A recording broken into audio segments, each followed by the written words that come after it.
Welcome to S90 TV news. కూలి పనులకు వెళ్లి పిల్లల్ని కష్టపడి చదివించిన తల్లి కష్టం తెలిసిన పిల్లలుగా వాళ్ళు కూడా బాగా చదివి తమ ప్రతిభతో ఉద్యోగం తెచ్చుకుంటే జగన్ తన నీచ రాజకీయాల కోసం ఆ పేదల కష్టాన్ని ప్రతిభను అవమానిస్తున్నాడు. జగన్ నీకు మానవత్వం అన్నది లేదా?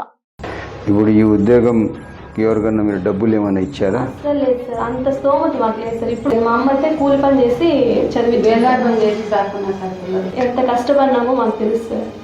అంతా మా ప్రతిభ వల్లే జాబ్ వచ్చింది సార్. చంద్రబాబు నాయుడు గారు, లోకేష్ బాబు గారు మీకు న్యాయం చేశారా లేదా? ఖచ్చితంగా చేస్తున్నారు సార్. మీరు ప్రశ్నిస్తున్నది మమ్మల్ని కాదు, మా ప్రతిభను ప్రశ్నిస్తున్నారు.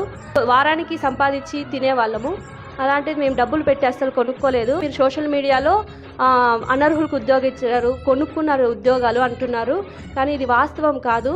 మదనపల్లి కాన్స్టిట్యున్సీ ఏదైతే ఈ ఏరియా చాలా మారుమూల ఏరియా, ఈమె పేరు వచ్చింది రేణుకాబాయ్. ఈరోజు చాలా బాధ్యతగా తన స్థాయికి సమర్థవంతంగా ఈరోజు బాగా చదివిన తర్వాత ఈరోజు ఈ స్థాయికి వచ్చింది. ఎందుకంటే ఎవరైనా మనిషి ఇంత కష్టపడి ఒక స్థాయికి చేరిన తర్వాత నువ్వు దొడ్డిదారిన వచ్చావు, నువ్వు వెనక నుంచి వచ్చావు, నువ్వు మోసం చేసి వచ్చినావంటే నిజంగా వాళ్ళ మనసులు కుదించిపోతాయి.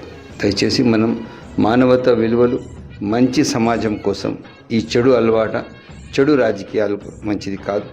మనం వీళ్ళ జీవితాలతో ఆడుకునేది సమంజసం కాదమ్మా.